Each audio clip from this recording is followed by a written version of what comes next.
এতক্ষণ থেকে আপনারা শ্রবণ করলেন পঞ্চ দেবতার প্রণাম মন্ত্র। কি কি পঞ্চ দেবতা? প্রথম এক নম্বর হচ্ছে গণেশ দেবতা। যদি নিচে বসতে অসুবিধা হয় চেয়ারে বসেন মায়েরা, কেন কোমরে যদি কারো ব্যথা থাকে অবশ্যই চেয়ারে বসুন, কোনো অসুবিধা নেই। খুব মন দিয়ে শ্রবণ করো। প্রথম 1 নম্বর কি বললাম? গণেশ দেবতা। দ্বিতীয় হচ্ছে সূর্য দেবতা। তৃতীয় হচ্ছে নারায়ণ দেবতা। চতুর্থ হচ্ছে শিব দেবতা। আর পঞ্চম হচ্ছে দুর্গা দেবী। আমাদের সনাতন ধর্মে মেয়ে এবং ছেলেকে কিন্তু তাদের মধ্যে কোনটার অধিকার কিন্তু বেশি, কোনটার অধিকার কম ইত্যাদি দেওয়া হয়নি। যেমন করে আমাদের সনাতন ধর্মে দেবতাদের মধ্যে দুর্গা দেবীরও কিন্তু নাম আছে। বলা হচ্ছে আপনারা যে দীক্ষা নেন, এই দীক্ষা কিন্তু 5 রকম মন্ত্রেই কিন্তু নেওয়া যায়। কেউ গণেশ দেবতার ভক্ত, সে যদি দীক্ষা নেয় তাকে বলা হয় গান ভক্ত। কি বলা হয়? গান ভক্ত। কেউ সূর্য দেবতার ভক্ত, তাকে বলা হয় সৌরভ। কেউ নারায়ণ দেবতার অর্থাৎ শ্রীকৃষ্ণ ভগবানের ভক্ত, তাকে বলা হয় বৈষ্ণব। কেউ দেবাদিদেব মহাদেবের ভক্ত, তাদেরকে বলা হয় শৈব।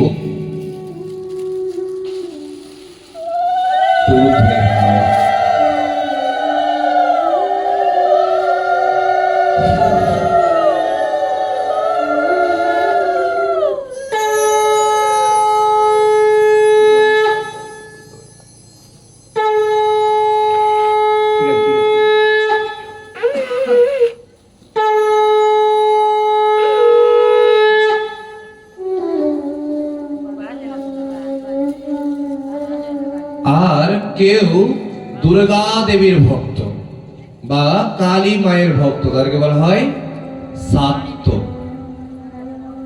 5টা মতেই কিন্তু দীক্ষা নেওয়া যায়। আমি গতকাল গেছিলাম পরানপুর হিন্দু মিলন মন্দির। সেখানে ভারত সেবাশ্রম সংঘের একটা দীক্ষার অনুষ্ঠান হচ্ছিল। আমি প্রথম গেলাম সেই স্থানে। আমাকে সেখানকার সেবায়েতগণ অনেক দিন থেকেই বলছিলেন যে আসতে হবে তোমাকে। গেলাম, খুব ভালো লাগলো স্থানটাতে। সেই ভারত সেবাশ্রম সংঘেও কিন্তু যে যেটা মতে দীক্ষা নেবে সেই মতেই কিন্তু দীক্ষা দেওয়া হয়। কিন্তু এখন বর্তমানে কিছু বাবাজিগণ, কিছু সাধু সন্ত মহাত্মাগণ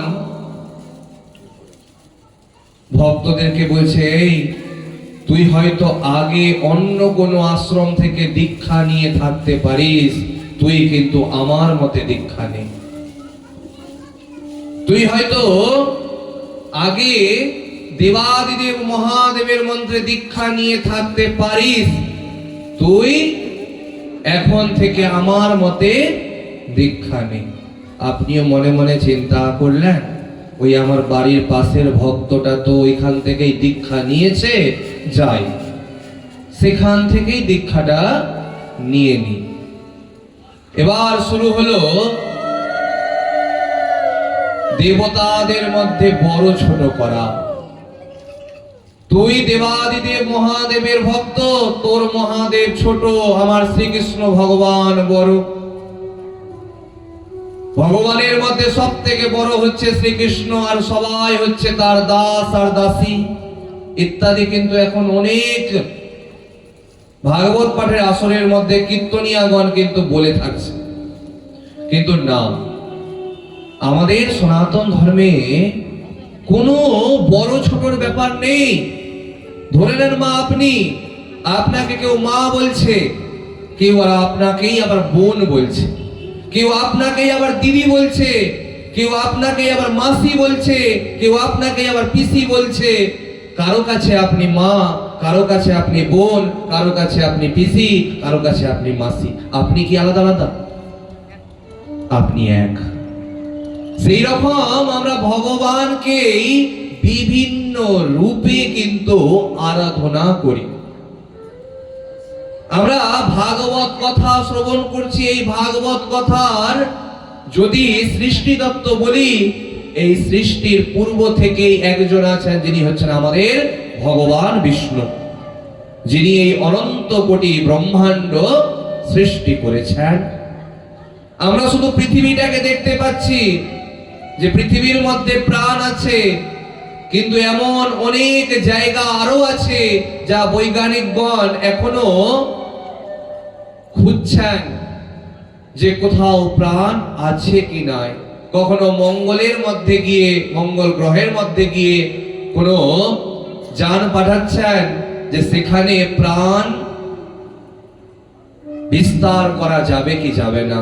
কখনো চাঁদে গিয়ে মানুষ গিয়ে দেখছে এখানে বিস্তার করা যাবে কি যাবে না। এরকম অনেক জায়গাতে মানুষ প্রমাণ খুঁজছে, কিন্তু আমরা মনে মনে চিন্তা করছি ওই ছোট ওই বড়। কারো বাড়িতে মনসা দেবীর মন্দির আছে, কোনো বাবাজি এলো আপনার বাড়িতে বৈষ্ণব সেবার নাম করে, আপনাকে বললো এই মনসা টনসা পূজা করে কোনো লাভ নাই, ওটাকে সরিয়ে দে, ভগবান শ্রীকৃষ্ণের মন্দির কর। এগুলো বলছি কেন জানেন? বর্তমানে এটা খুব বেশি হচ্ছে। আপনার বাড়িতে আপনি যবে বিয়ে হয়ে এসেছেন তার কত আগে থেকে আপনার বাড়িতে হয়তো মনসা দেবীর মন্দির আছে। কোনো বাবাজি এলো, তোর বাড়িতে অশান্তি হচ্ছে, এর মেন কারণ হচ্ছে ওই বাড়িতে তুই মনসা পুজো করছিস বলে, তুই ওটাকে উঠিয়ে দে, তুই শুধুমাত্র ভগবান শ্রীকৃষ্ণের পুজো কর। কিন্তু না মা, লক্ষ্য করবেন আপনার বাড়িতে যখন ভিত পুজো করবেন, ভিত পুজো মানে যখন বাড়ি তৈরি হওয়ার আগে মাটিকে খুঁড়ে একটা নাগ আর একটা নাগিন ওই গর্ততে বা সেই ক্ষুধা স্থানে দিতে হয়, তারপরে ওখানে দুধ খই দিতে হয়। কটা পাতাতে? 8টা পাতাতে। অনেকজন আবার 9টা পাতাতে দেন। কেন বলেন? যে আরেকটা পাতা হচ্ছে মা মনসা দেবীর জন্য, কিন্তু না, অষ্টনাগের পুজো হয়, ওই জন্য 8টা পাতাতেই কিন্তু দুধ খই দিতে হয়। সেই দুধ খই দিয়ে আপনি যে ভিত পূজাটা করলেন, আপনি কিন্তু মা মনসা দেবীকে কিন্তু সন্তুষ্ট করলেন। একবার চিন্তা করে দেখুন তো, আপনি ভগবানের মন্দির তৈরি করুন আর বাড়ি তৈরি করুন, ভিত পুজো ছাড়া কিন্তু মন্দিরও তৈরি করা যাবে না আর বাড়িও তৈরি করা যাবে না। আর পুজো করছি কার? মা মনসা দেবীর। আর আপনি মনে মনে চিন্তা করছেন বাড়ি থেকে ওই মনসা দেবীর মন্দিরটাকে সরিয়ে দিব তো আমাদের জীবনে উন্নতি হয়ে যাবে। না, ভুল কথা। কারণ ভগবান বলছেন তুমি যাকেই আরাধনা করো ফুলটা আমার চরণে এসেই কিন্তু পড়বে। ওই জন্য দয়া করে ভগবানের মধ্যে, দেবতাদের মধ্যে কিন্তু কখনো বিভেদ করবেন না। অনেকেই আপনাকে বুঝাবে যে ওই বড় ওই ছোট। কীর্তনের মধ্যে শুনতে পাবেন যে দেবাদিদেব মহাদেবের প্রসাদ খেতে গেলে আপনি কুকুর হয়ে জন্মগ্রহণ করবেন। কিন্তু এগুলো মানুষ বলে এজন্যই, বিভ্রান্ত করার জন্য। আপনারা তো সবাই সাংসারিক মানুষ। এখন আপনাকে যদি আমি বলে দিই যে আপনার বাড়িতে অশান্তি হচ্ছে, আপনার ঘরের তুলসী বেদিটা ওই ঘরে ঢুকতে মুখের কাছে আছে বলে, আপনি কি করবেন? না, কালকেই সকালবেলা মিস্ত্রিকে ডেকে আগে সেই তুলসী বেদিকে ভাঙিয়ে অন্য জায়গাতে আবার তুলসী বেদি তৈরি করাবেন। কেন? আমাদের মনটা কিন্তু অনেক সংশয়ের মধ্যে থাকে। একটু কিছু শুনে নিতে গেলেই আমাদের মনটা কেমন কেমন করে, যে ওই জন্যই হয়তো আমাদের বাড়িতে সুখ শান্তি হচ্ছে না। আমরা কি করি তখন? আমরা বিভিন্ন জ্যোতিষীর কাছে যাই, হাত দেখাই, আংটি পরি, আর মনে মনে ভাবি ওই আংটিটা পরেই হয়তো আমার সব কিছু ঠিক হয়ে যাবে। কিন্তু একটা কথা মাথায় রাখবেন যে ভগবানের নাম ছাড়া আমাদের কিন্তু গতি নাই। হরের নাম হরের নাম হরের নামৈব কেবলম কলৌ নাস্তেব্য নাস্তেব্য নাস্তেব্য গতির অন্যথা। কেবলমাত্র হরিনাম, শুধুমাত্র নাম এবং কেবলমাত্র নামের মাধ্যমেই উদ্ধার পাওয়া সম্ভব। ওই জন্য দুই বাহু তুলে আমার সাথে সাথে সবাই বলুন, হরে কৃষ্ণ কৃষ্ণ কৃষ্ণ হরে হরে হরে রাম রাম রাম হরে হরে। ভগবানের একটি ভজন আপনারা শ্রবণ করুন, প্রত্যেকে করতালির সেবা দিয়ে, তারপর আমরা কথাকে সামনের দিকে এগিয়ে নিয়ে যাব।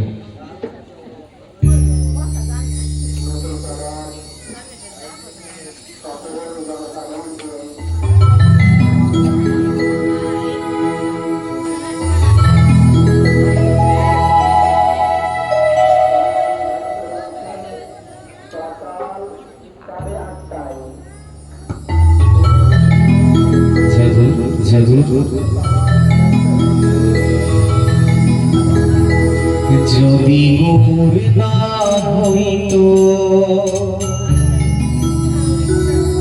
তবে কি হইত,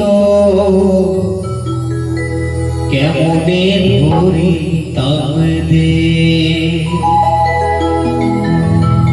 যদি গৌর না হইত তবে কি হইত, কেমনে ধরিতাম দে।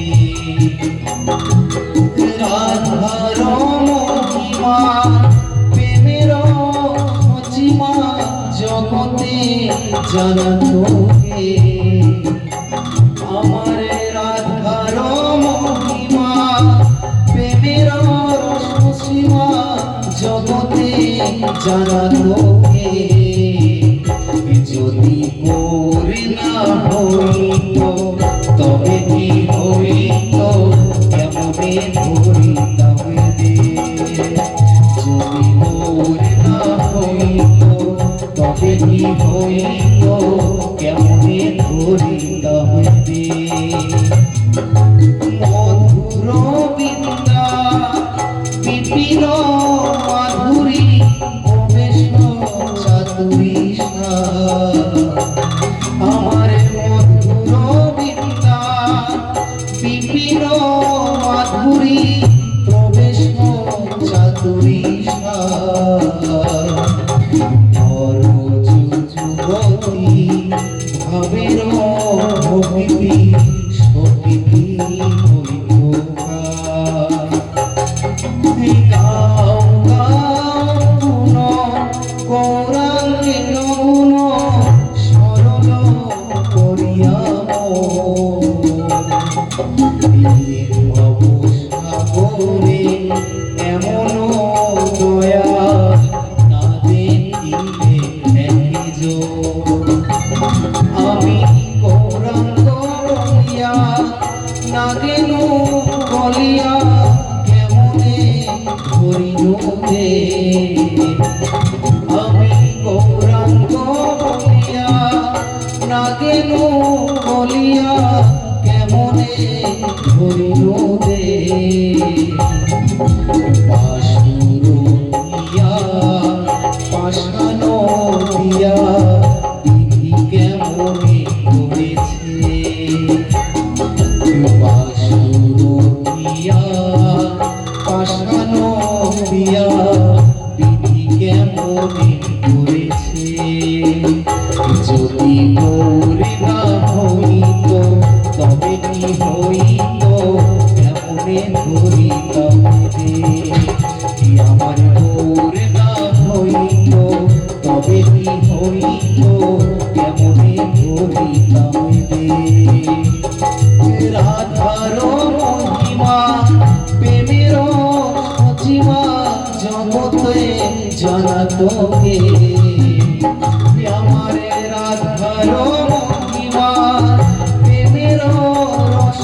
মহিমা জগতে জানা তোকে, যদি গৌর না হইত তবে কি হইত, কেমনে ধরিতাম দে। যদি গৌর না হইত তবে কি হইত, কেমনে ধরিতাম দে। যদি গৌর না হইত তবে কি হইত, কেমনে ধরিতাম দে। বলো গৌরাঙ্গ মহাপ্রভু কি জয় হো।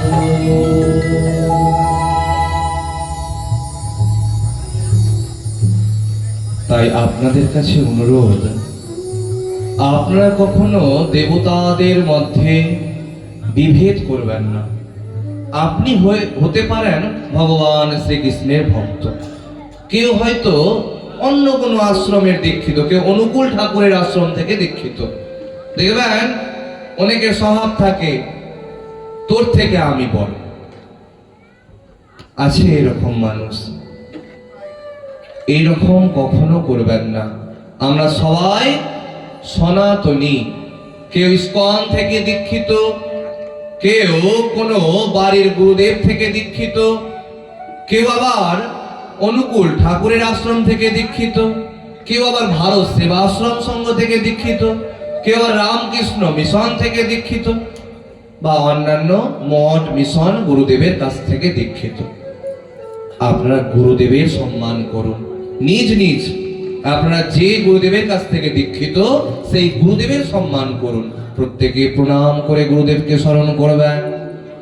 ওম গুরুর ব্রহ্মা গুরুর বিষ্ণু গুরুদেবা মহেশ্বরা গুরু সাক্ষাৎ পরম ব্রহ্মা তস্मै শ্রী গুরবে নমঃ।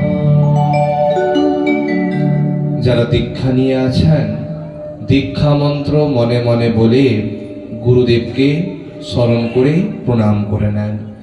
আর যারা দীক্ষা এখনো নেননি, অনুরোধ করব প্রত্যেকে দীক্ষা কিন্তু নিয়ে নেবেন। কারণ আমাদের সনাতন ধর্মে বলা হচ্ছে যে দীক্ষা না নিতে গেলে ভগবানের সেবা করারও কিন্তু আমাদের অধিকার নাই। ভগবান শ্রীকৃষ্ণ পর্যন্ত সান্দিপুনি মুনির আশ্রমে গিয়ে দীক্ষা নিয়েছিলেন। ভগবান তো সবকিছু জানতেন, তবুও কেন দীক্ষা নিলেন? আমাদের ভক্তদেরকে দেখানোর জন্য যে আগে আমি করব তবে না তোরা করবি। এখন আমি যদি খারাপ কাজ করি তখন তুই আর কি করবি? দেখবেন আমাদের সনাতন ধর্মে ভগবানের বিয়ে নিয়ে কিন্তু অনেক কথা বলা হয়।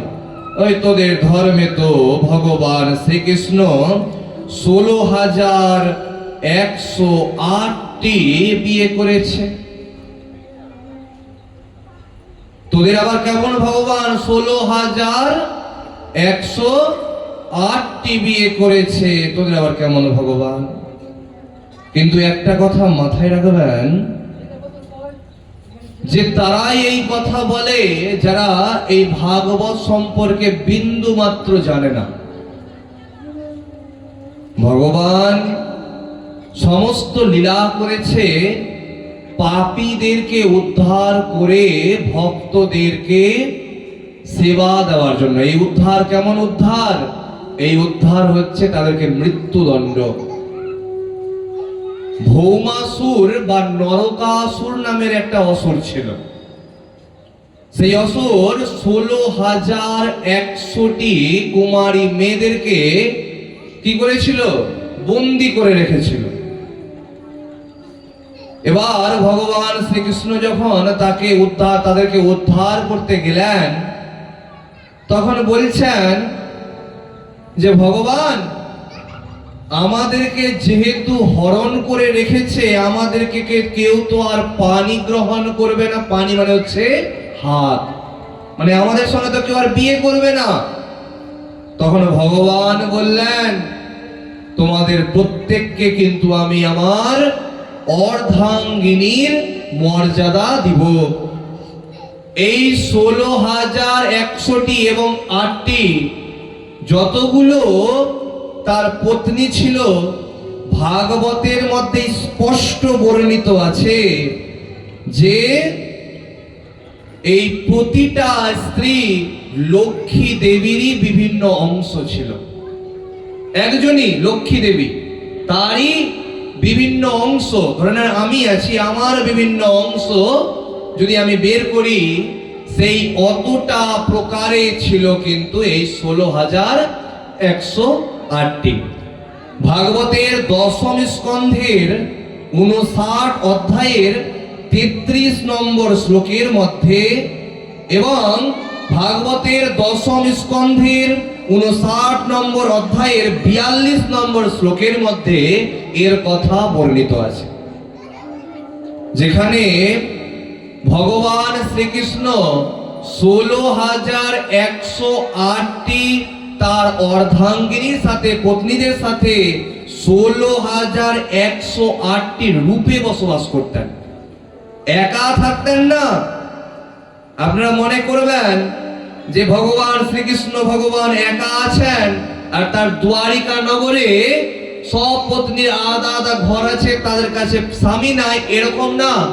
ভগবান শ্রীকৃষ্ণ 16,108টি রূপে তাদের প্রত্যেকটি পত্নীর কাছে কিন্তু বাস করতেন এবং তাদের 10টা করে পুত্র সন্তান এবং 1টা করে কন্যা সন্তান কিন্তু জন্ম হয়েছিল।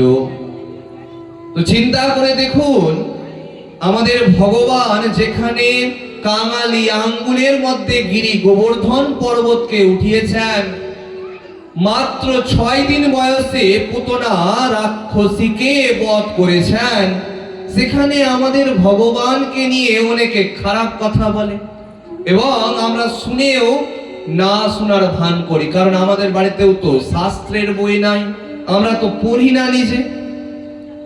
ধরে নেন আপনাকে ডাক্তার ওষুধ দিল, ধরে নেন আপনার শরীর খারাপ হয়েছে, আপনি ডাক্তার দেখাতে গেলেন এবং ডাক্তারকে গিয়ে বললেন আমার সর্দি কাশি ইত্যাদি হয়েছে। সেই জন্য ডাক্তার আপনাকে কি করলো না ওষুধ লিখে দিল এবং আপনি দোকান থেকে ওষুধটা কিনলেন। এবার কিনে কি করলেন না সিংহাসনের উপরে রেখে আর প্রতিদিন ধূপকাঠি দেখাচ্ছেন যে আমার শরীরটা হে ভগবান ঠিক করে দেন। বলুন তো আপনার শরীরটা ঠিক হবে?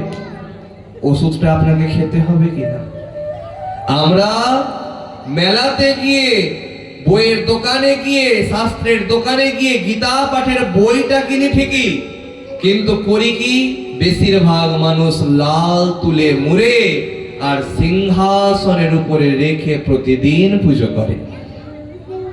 আবার এক এক কীর্তনিয়া এবং ভাগবত পাঠক বলে ওই আরতি দেখিয়ে শুধু গীতা গীতা গীতা 3 বার বলবি সব পুণ্য পেয়ে যাবি, না তো যদি পুণ্য না পাস ওই গীতা পাঠের বইটাকে সব প্রতিদিন মাথাতে ঠেকাবি, পুণ্য পেয়ে যাবে। কিন্তু না, গীতা পাঠ প্রতিদিন পড়ার জিনিস। আপনি বলবেন আমি চোখে কম দেখতে পাই এখন, আপনি যে এত টাকা খরচ করে আপনার সন্তানদের, বাড়ির ছোট ছোট বাচ্চাদের লেখাপড়া করাচ্ছেন, তাদেরকে যদি ছোট থেকেই বাড়িতে একটু বই খুলে বলেন যে একটা করে শ্লোকের অর্থটা বলে শোনা, তারা কি বলবে না? অবশ্যই বলবে। কিন্তু আমরা কিন্তু তা করি না। আমরা কোনো জায়গাতে ভাগবত কথা হচ্ছে, কীর্তন হচ্ছে, আমরা যাই ঠিকই, আমরা ভগবানের নামের সাথে সাথে 2 বাহু তলি ঠিকই, উলুধ্বনিও দিই ঠিকই, আর তারপরে বাড়িতে এসে আবার যেমন ছিলাম আবার তেমনই হয়ে যায়। আমাদের কিন্তু কোনো পরিবর্তন হয় না। কিন্তু এক একজন দেখবেন সন্ধ্যার সময় এক এক গ্রামে আছে রাধা গোবিন্দ মন্দিরে সবাই মায়েরা একত্রিত হয়। প্রত্যেকে যদি শ্রীখোল না থাকে, করতালি অর্থাৎ হাততালির মাধ্যমে ভগবানের নাম করে। 20 মিনিট সময় আছে, 20 মিনিট সময়ে তারা নাম করে এবং তারপরে বাড়ি যায়। দেখবেন এমনও কিন্তু গ্রাম আছে যেখানে মায়েরা কিন্তু একত্রিত হয়। ওই জন্য একটা কথা মাথায় রাখবেন, প্রথম প্রথম সবাই আসবে না। আর যদি বাড়িতে একটা শুদ্ধ কৃষ্ণ ভক্তের জন্ম হয়ে গেল, সেই বাড়ির যত পাপী আছে সেই পাপীকে উদ্ধার করতে একজন শুদ্ধ কৃষ্ণ ভক্ত কাফি। প্রেম সে বলিয়ে শ্রীকৃষ্ণ ভগবান কি জয়। সামনে হোলি গেল, কি গেল? দোল পূর্ণিমা। হাই আনা, আমরা আবির নিয়ে খুব খেলি। এখন রিলসে মেয়েকে সিঁদুর পরাচ্ছে, এই ভিডিও খুব দেখতে পাচ্ছি কিনা।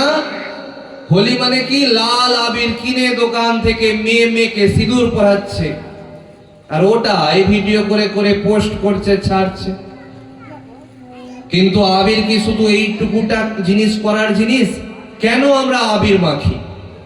কেন আমাদের দোল পূর্ণিমা পালন হয়? কেন আমরা হোলি খেলি? এই সম্পর্কে আগে জানব। আমাদের পৃথিবী জগৎ সৃষ্টি হলো কেমন করে? একদিন ভগবান নারায়ণ যোগ নিদ্রাতে শুয়ে আছেন। তার নাভি থেকে একটা কোমল পদ্মের জন্ম হলো।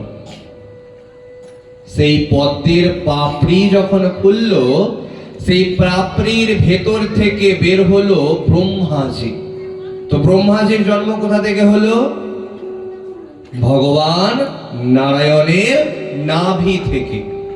নাভি থেকে একটা পদ্ম ফুলের জন্ম হলো, আর পদ্ম ফুল থেকে ব্রহ্মাজির জন্ম হলো। ব্রহ্মাজি কে ভগবান বলছেন, আমি তোমাকে সৃষ্টি করলাম, তুমি এবার জগৎ সংসারকে সৃষ্টি করো। তখন ব্রহ্মাজি 4 জনকে সৃষ্টি করলেন, যাদেরকে একসাথে চতুষ্ষণ বলা হয়। কি কি নাম? সন, সনন্দ, সনাতন আর সনত কুমার। খুব মন দিয়ে শুনবেন, তবে বুঝতে পারবেন, না তো বুঝতে কিন্তু কেউ পারবেন না। দেখুন, গল্প করার কিন্তু অনেক সময় আমাদের, কিন্তু এই যে কথা শ্রবণ করার কিন্তু আমাদের কিন্তু বেশি জীবনে সময় নয়। আমরা মনে করি আমরা একটু বৃদ্ধা হব, একটু বৃদ্ধ হব, তবে আমরা ভগবানের নাম করব। কিন্তু যতক্ষণ আমরা আমাদের শরীরে শক্তি থাকবে, আমাদের শরীরে বল থাকবে, আমরা ওই টিভি চালিয়ে সিরিয়াল দেখতে কিন্তু ভালোবাসবো। লক্ষ্য করবেন, এই আওয়াজ কিন্তু অনেক দূর দূর যাচ্ছে। এখনো কিন্তু অনেক মায়েরা কিন্তু ওই সিরিয়াল চালিয়ে কিন্তু বসে আছে, যে না না ওই পাঠটার পরে মোবাইলে শুনে নিব, কিন্তু সিরিয়ালটাকে কিন্তু মিস করা যাবে না। আজকে ওই শাশুড়িটা ওই বৌমাটাকে কি বলবে ওটা তো জানতে হবে। কালকে দেখেছি, দেখবেন সিরিয়াল কিন্তু শেষটা কিন্তু খুব ভালো করে হয়। আপনার মনের মধ্যে কিন্তু একটা প্রশ্ন চিহ্ন জাগিয়ে তারপরে সিরিয়ালটা শেষ হবে, যাতে তারপরের দিন আপনি যাতে দেখেন যে কি হবে। কিন্তু আমরা কখনো চিন্তা করি না, আমরা যেমন দেখবো শিখবো কিন্তু তেমন। আমরা যেমন দেখবো আমাদের কিন্তু মনের মধ্যে সেই জিনিসগুলোই ঘুরপাক খাবে। আমরা যদি দেখি সিরিয়ালের মধ্যে শাশুড়ি আর বৌমার যুদ্ধ, তো আমাদের বাড়িতে কি শাশুড়ি মার আর বৌমার মধ্যে কি মিল থাকবে? কখনোই থাকবে না। আর মনে মনে চিন্তা করবেন, ওই ঝাঁটাটা দরজার সামনে রাখছি বলেই ঝগড়াটা হচ্ছে। আছে না এরকম মানুষ? সব দোষ ঝাঁটার, আমাদের কোনো দোষ নাই, সব দোষ ওই ঝাঁটাটার। ওই দুটা ঝাঁটা একসাথে রেখে দিয়েছিলাম ভুলে ভুলে একদিন, ওই তারপর থেকে আমাদের বাড়িতে ঝামেলা শুরু হয়ে গেছে।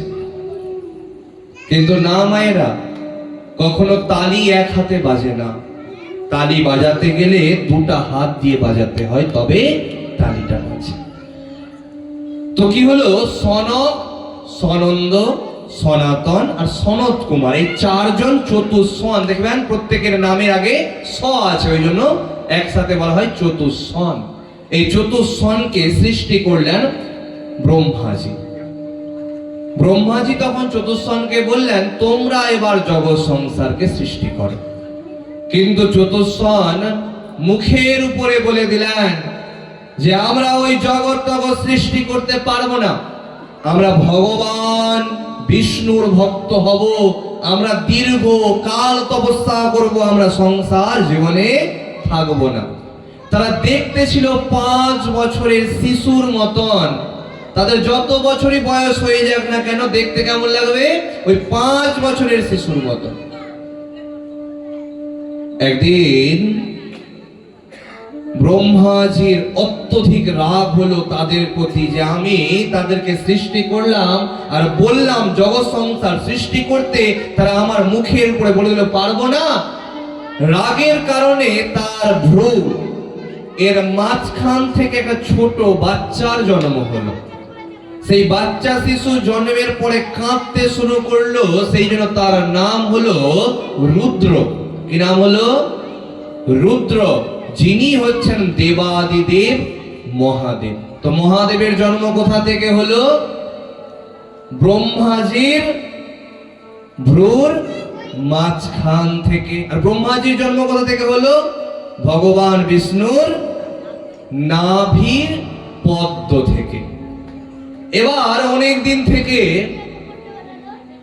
সেই চতুষ্ষণ সনক, সনন্দ, সনাতন আর সনত কুমার মনে মনে চিন্তা করছেন যে আমরা তো ভগবান বিষ্ণুর ভক্ত, যাই একবার ভগবান বিষ্ণুকে দর্শন করে আসি। জানতে পারলেন তিনি বৈকুণ্ঠে বসবাস করেন। একসাথে 4 জন চলে গেলেন কোথায়? বৈকুণ্ঠ ধাম। বৈকুণ্ঠ ধামের দরজার সামনে 2 জন পাহারাদার দাঁড়িয়ে ছিল। একজনের নাম ছিল জয় আর একজনের নাম ছিল বিজয়। তারা যখন ওই 4 জন ছোট ছোট শিশুর মতন সনক, সনন্দ, সনাতন আর সনত কুমারকে দেখতে পেলেন, তখন তারা হাসতে শুরু করলেন এবং হেসে হেসে জিজ্ঞাসা করছেন, তোমরা খেলতে খেলতে কোথায় চলে এসেছো? তখন 4 জন ঋষি বলছেন, আমরা খেলতে খেলতে আসিনি, আমরা হচ্ছি ঋষি, আমরা ভগবান ব্রহ্মার সন্তান, আমরা ভগবান বিষ্ণুর দর্শন করতে এসেছি। এই কথা শুনে জয় আর বিজয় হাসি মুখে অপমান করতে শুরু করলো এই 4 জনকে। তখন 4 জন সনক, সনন্দ, সনাতন আর সনত কুমার রেগে গিয়ে ওই জয় আর বিজয়কে অভিশাপ দিয়ে দিলেন যে তোমরা অসুর কুলে জন্মগ্রহণ করবে। জয় আর বিজয় নিজের ভুল বুঝতে পেরে দৌড়ে এসে পা জড়িয়ে ধরলেন সেই 4 জন ঋষিবরের এবং বললেন, আমাদের ভুল হয়ে গেছে, আমাদেরকে ক্ষমা করে দিন।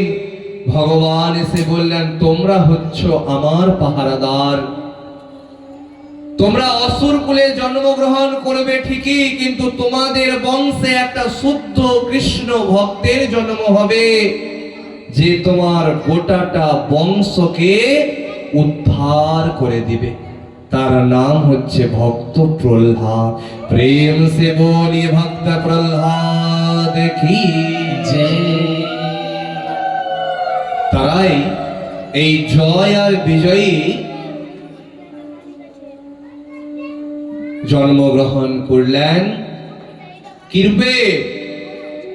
হিরণ্যাক্ষ আর হিরণ্যকশিপু রূপে। হিরণ্যাক্ষ এতই শক্তিশালী, সে মনে মনে চিন্তা করলো আমাকে কেউ কোনোদিনও মারতে পারবে না, কিন্তু আমাকে মারতে পারবে না সেই জন্য তার যুদ্ধ করার অনেক ইচ্ছা। গোটাটা পৃথিবীকে নিয়ে রসাতলে গিয়ে লুকিয়ে রাখলেন। তখন ভগবান কি করলেন? বরাহ রূপ ধারণ করে সেই হিরণ্যাক্ষকে উদ্ধার করে পৃথিবীকে সেই রসাতল থেকে বের করলেন। বলিয়ে বরাহ রূপ ধারণকারী ভগবান কি।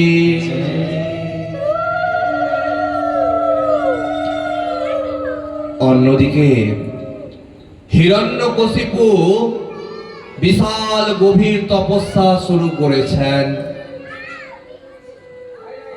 ব্রহ্মাজির কাছ থেকে আশীর্বাদ নিলেন, না আমি দিনে মরব, না আমি রাত্রে মরব, না ঘরের ভেতরে মরব, না ঘরের বাইরে মরব, না আকাশে মরব, না মর্তে পাতালে মরব, না কোনো পুরুষ মারতে পারবে, না কোনো পশু মারতে পারবে, এমনকি কোনো মাসের মধ্যে মরব না। চিন্তা করে দেখুন, মনে মনে চিন্তা করলেন আমি হয়তো অমর হয়ে গেছি। তারই বাড়িতে ভক্ত প্রহ্লাদের জন্ম হয়েছিল। ভক্ত প্রহ্লাদকে এই হিরণ্যকশিপু অনেক অত্যাচার শুরু করেছিলেন যাতে তার সন্তান মারা যায়। এমন বাড়ির মধ্যে, রুমের মধ্যে ছেড়ে দিতেন যেখানে শুধু সাপ আছে, আর সেখানে সব সময় ভগবানের নাম করতে করতে তিনি রেহাই পেয়ে যেতেন। গরম ফুটন্ত তেলের মধ্যে, কড়াহের মধ্যে বসিয়ে দিতেন, তবু ভক্ত প্রহ্লাদের কিছু হতো না। একদিন হিরণ্যকশিপুর বোন, যার নাম হোলিকা, কি নাম? খুব মন দিয়ে শ্রবণ করবেন মায়েরা এবং বাবারা। হিরণ্যকশিপুর বোনের নাম হোলিকা। এই হোলিকা একদিন তার দাদাকে এসে বললেন, দাদা তোকে চিন্তা করতে হবে না, ভগবানের কাছে আমি এমন আশীর্বাদ পেয়েছি যে আগুনের মধ্যে আমি পুড়ব না, কিন্তু আমি যদি কাউকে নিয়ে বসি সে পুড়ে যাবে।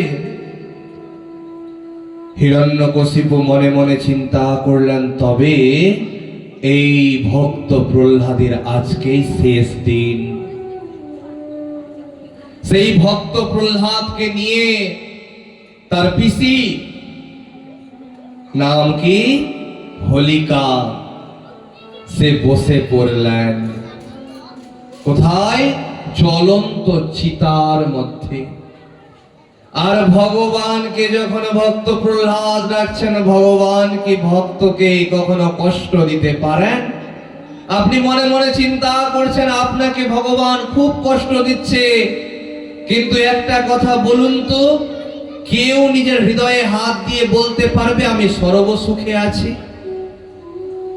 আমার ভিতরে কোনো কষ্ট নাই, আমার ভিতরে কোনো দুঃখ নাই? কেউ বলতে পারবে? জগতে এমন কেউ নাই যে নিজের হৃদয়ে হাত দিয়ে বলতে পারবে আমি সর্বসুখী।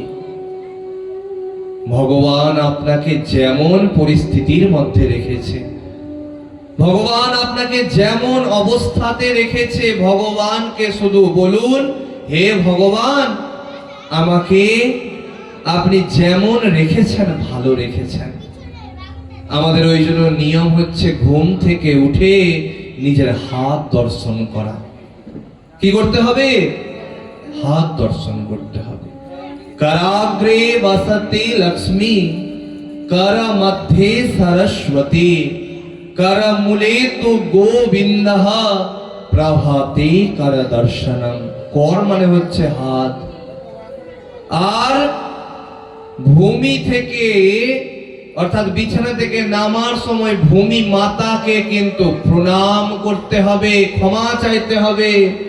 বলা হচ্ছে সমুদ্র বসনে দেবী পার্বতস্তনু মণ্ডলে, বিষ্ণু পত্নী নমস্তুভ্যাম, পাদস্পর্শং সমস্যমে।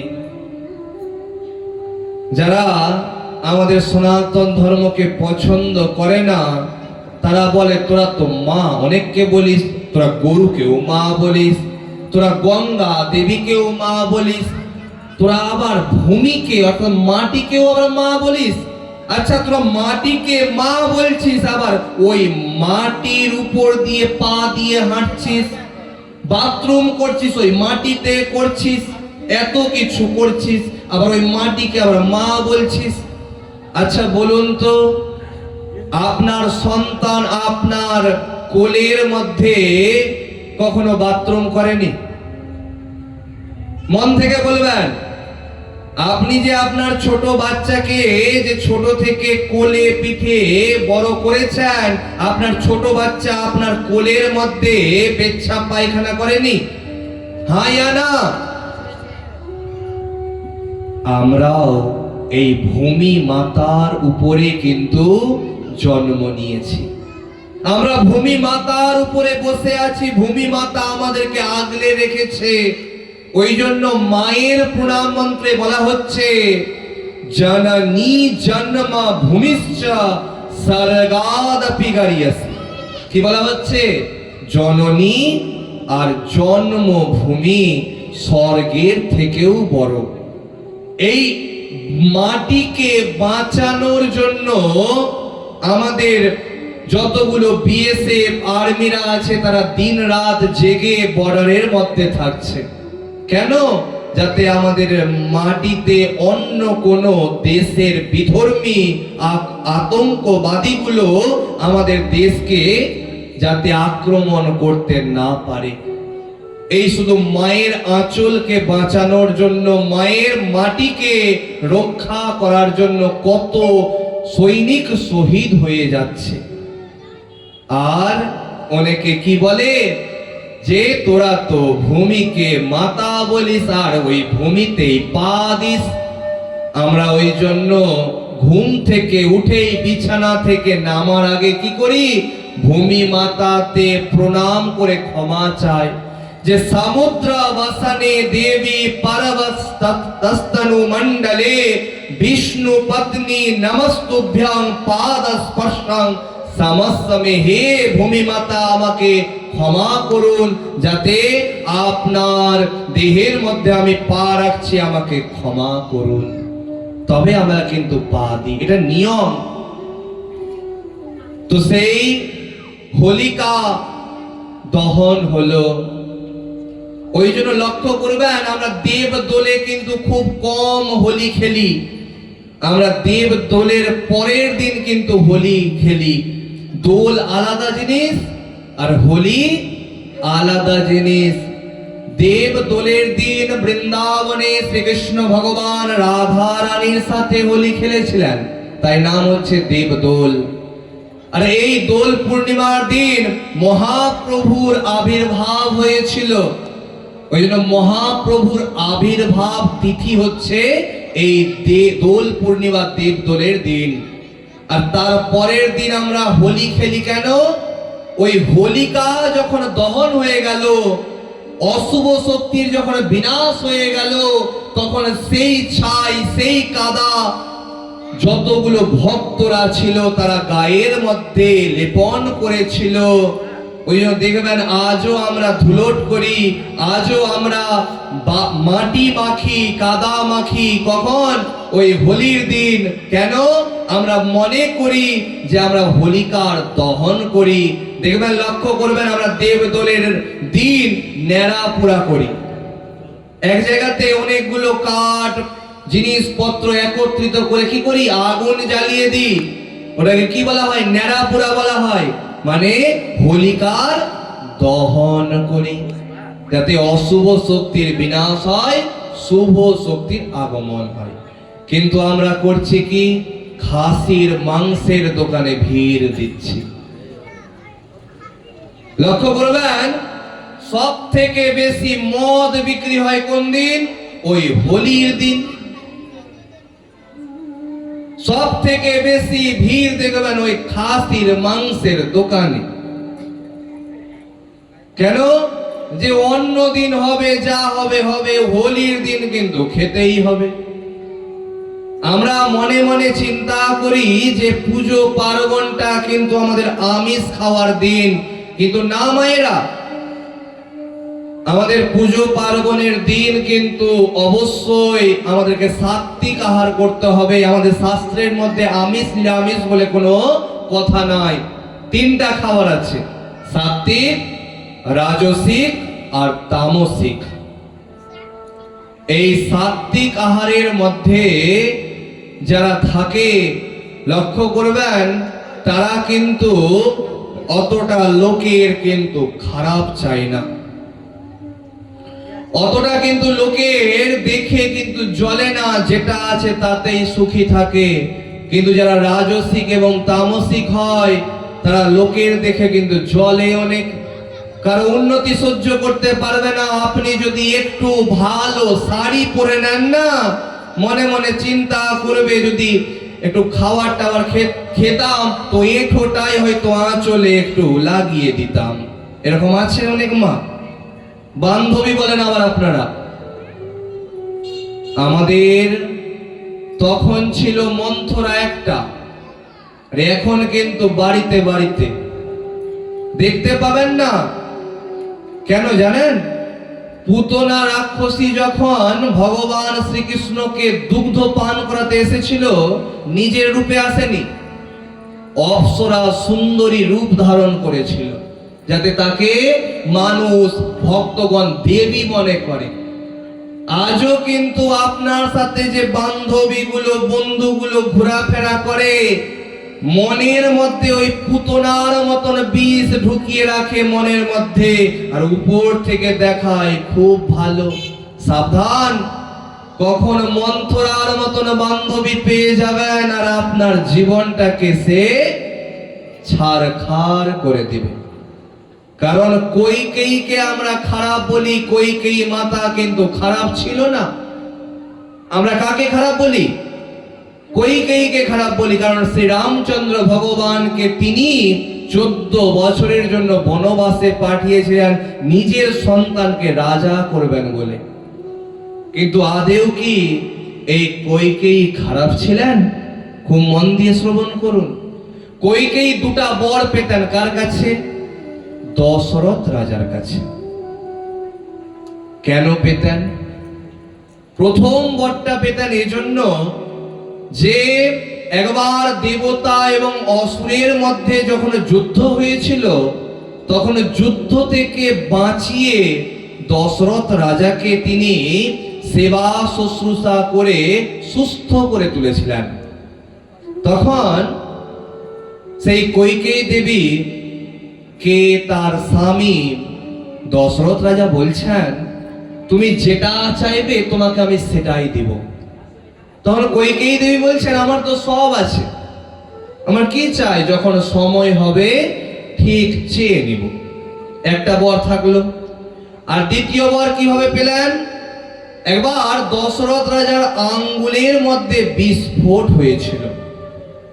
বৈদ্য অর্থাৎ ডাক্তার মশাই এসে বললেন, সেই বিস্ফোট থেকে বিষ যে পত্নী তোমার মুখে নিয়ে মাটিতে ফেলতে পারবে তবেই তোমার কিন্তু কি হবে না, উদ্ধার হবে, অর্থাৎ বাঁচবে তুমি।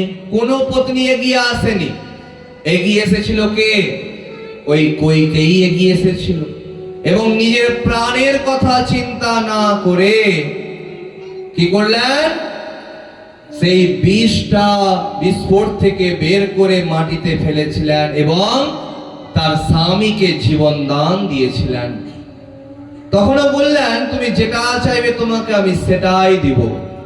বলছে, আমার কিছু চাই না, আমার তো সব আছে, যখন সময় হবে ঠিক চেয়ে নিব। আর কি হলো? রঘুকুল রীত সদা চলিয়াই, প্রাণ যায় পর বচন না যাই। রঘুকুলের কেউ যদি একবার কোনো বচন দিয়ে দেয়, মরে যাবে, কিন্তু তার বচনটা কিন্তু সে অবশ্যই রাখবে। অন্যদিকে দশরথ রাজা একবার শিকার করতে গিয়ে শ্রবণ কুমারকে শব্দ ভেদী বাণের মাধ্যমে হত্যা করেছিলেন। এই শ্রবণ কুমার নিজের পিতা এবং মাতা দুজনাই ছিল অন্ধ, তাদেরকে নিয়ে তীর্থস্থান ভ্রমণ করাতে যাচ্ছিলেন। আর অমন সময় সেই পিতা মাতার জল তেষ্টা পাওয়াতে যখন কোমণ্ডলুর জল সরোবরের মধ্যে আনতে গেলেন, তখন দশরথ রাজা দূর থেকে মনে করলেন ওই সরোবরের মধ্যে কোনো হরিণ জল পান করছে। সেই আওয়াজ শুনে তীর মারলেন। তীরটার নাম হচ্ছে শব্দভেদী। কেন? যে স্থান থেকে শব্দ উৎপন্ন হচ্ছে সেই স্থানের মধ্যে গিয়ে তীরটা লাগবে। আর লাগলো কার গায়ে? ওই শ্রবণ কুমারের গায়ে। শ্রবণ কুমারের রক্ততে গোটাটা সরোবরের জল লাল হয়ে গেছে। তখনও শ্রবণ কুমার বলছেন, আমার পিতা মাতা যদি জল পান না করে তারা মারা যাবে। আর কি হলো, তখন কমণ্ডলুর জল নিয়ে যখন গেলেন, তখন মাতা এবং পিতা দেখলেন আমার সন্তান যেহেতু মারা গেছে, তখন অভিশাপ দিলেন দশরথ রাজাকে, যেমন করে আমি আমার মৃত্যুর আগে আমার সন্তানের দেওয়া জল পান করতে পাচ্ছি না, আমার পুত্র শোকে মৃত্যু হচ্ছে, তোরও কিন্তু পুত্র শোকেই মারা যাবি তুই, এবং যখন তুই মারা যাবি তোকেও জল পান করানোর কেউ থাকবে না। আর চিন্তা করে দেখুন, আমরা সেই কইকেই মাতাকে কিন্তু খারাপ বলি, কারণ বিধির বিধান যা লেখা আছে তা কিন্তু হবেই।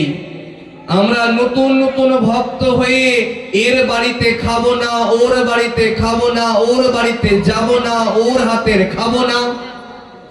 কিন্তু একটা কথা মাথায় রাখবেন, আপনি যাকে অসম্মান করবেন আপনার জন্য কিন্তু সব কিছু লেখা হচ্ছে। ধরে নেন মা, আপনি নতুন করে দীক্ষা নিয়েছেন, খুব মন দিয়ে শুনবেন। আপনি নতুন করে দীক্ষা নিয়েছেন, ভক্তির লাইনে এসেছেন, আপনাকে কেউ বলল যে তুই দীক্ষা নিলি, এখন থেকে আর কারো বাসনের খাবার খাবি না, কারো বাড়ির খাবার খাবি না, কারো হাতের খাবার খাবি না। লক্ষ্য করবেন, অনেক কীর্তনিয়াগণ, অনেক ভাগবত পাঠকগণ যখন পাঠ করতে আসে, সাথে করে কিন্তু রাধুনীকে নিয়ে আসে, শিষ্যকে নিয়ে আসে।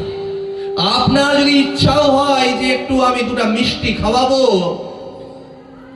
আপনি কিন্তু খাওয়াতে পারবেন না। মুখের উপরে বলে দিবে আমি সবার হাতের খাবার খাই না।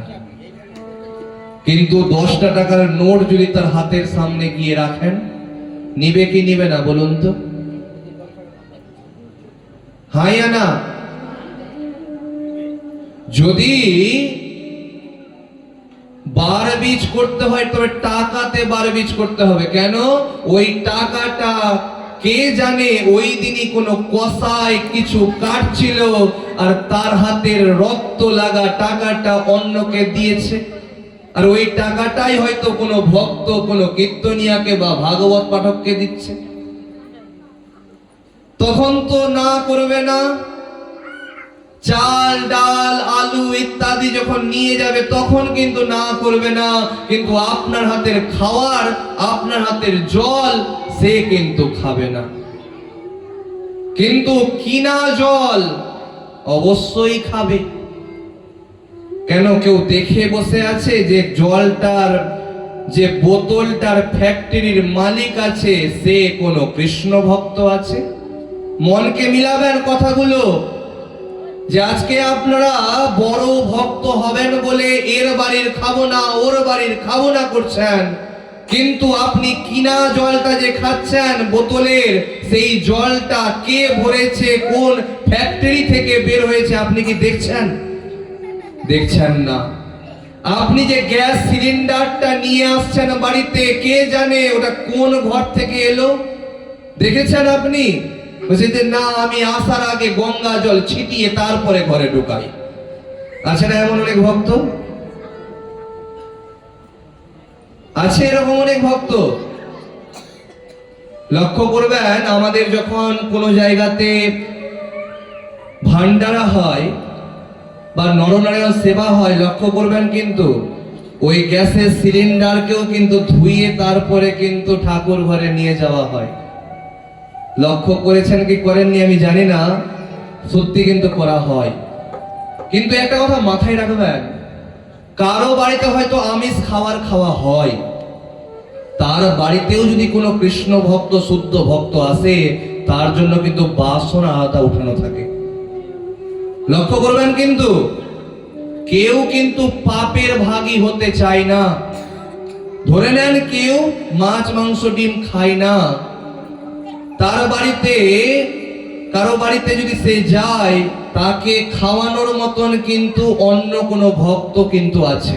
ওই জন্য দয়া করে আপনাদের কাছে করজোরে অনুরোধ, আপনি ভাত ডাল তরকারি ইত্যাদি না খান, একটু মিষ্টি খেয়ে জলটুকু খান। কারণ খাওয়া কিন্তু সেটাও হলো, আপনি ভাত ডাল তরকারি না খেতে পারেন, আপনি যদি একটা মিষ্টি খেয়ে কারো বাড়িতে জল খান, সেটাও কিন্তু খাওয়া হলো। ওই জন্য দয়া করে কখনো কাউকে, কোনো ভক্তকে কিন্তু অসম্মান করবেন না। এইরকম একটা ভক্ত ছিল, নাম ছিল ভক্ত সাবরী। কি নাম ছিল? এই ভক্ত সাবরী ভগবানের আশা দেখতেন।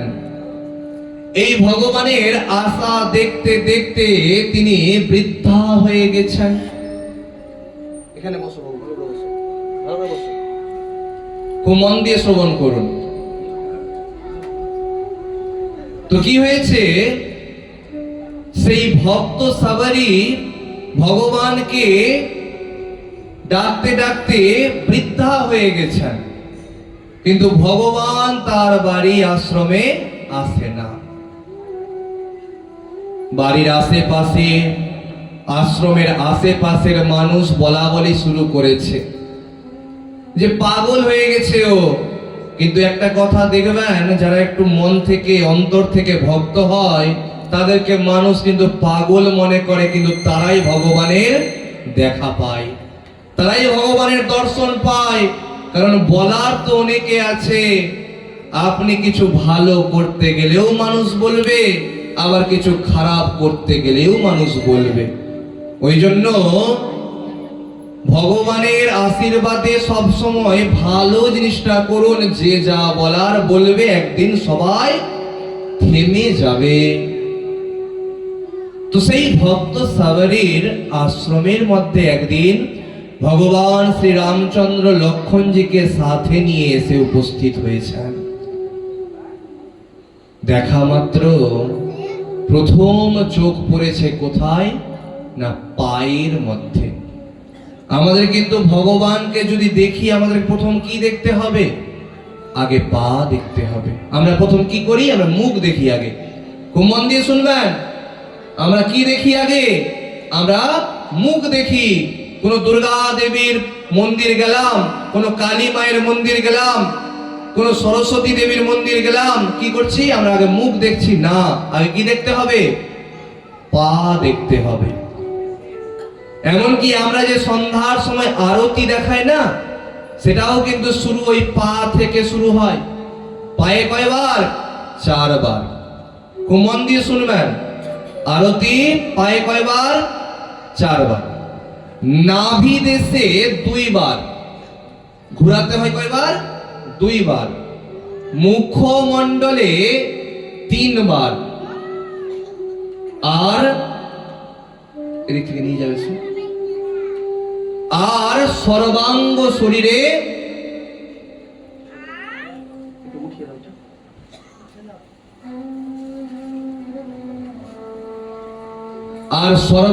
শরীরে কবার না? 7 বার।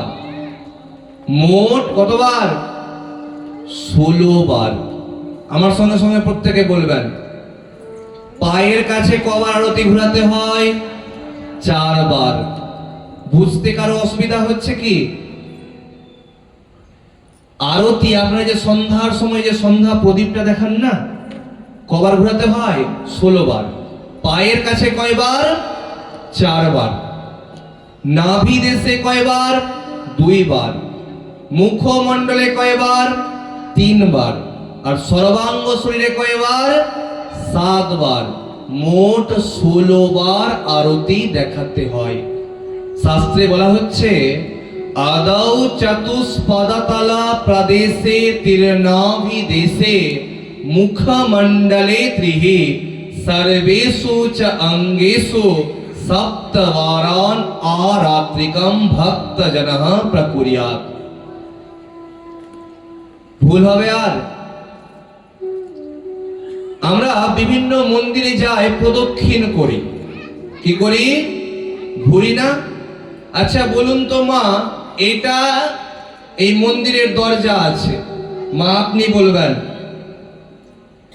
যদি আপনাকে বলা হয় প্রদক্ষিণ করতে, আপনি এই দিক দিয়ে ঘুরবেন না এই দিক দিয়ে ঘুরবেন? এই দিক দিয়ে ঘুরবেন। আর কেউ? এই দিক দিয়ে ঘুরবেন। আপনি এদিক দিয়ে ঘুরবেন। আপনি এদিক দিয়ে ঘুরবেন। আর কেউ? মানে এইটা দরজা, আপনি কোন দিক দিয়ে? এটা মন্দির, আপনি এই দিক দিয়ে ঘুরবেন না এই দিক দিয়ে ঘুরবেন? এই দিক দিয়ে না? যারা যারা এই দিক বললেন তারা ঠিক, তাদের জন্য কিন্তু দুই বাহু তুলে একবার রাধে রাধে। খুব মন দিয়ে শুনবেন। আমরা বেশিরভাগ জন মনে মনে চিন্তা করি ডান দিকে ঘুরতে হয়, কিন্তু কার ডান দিকে? কার ডান দিকে?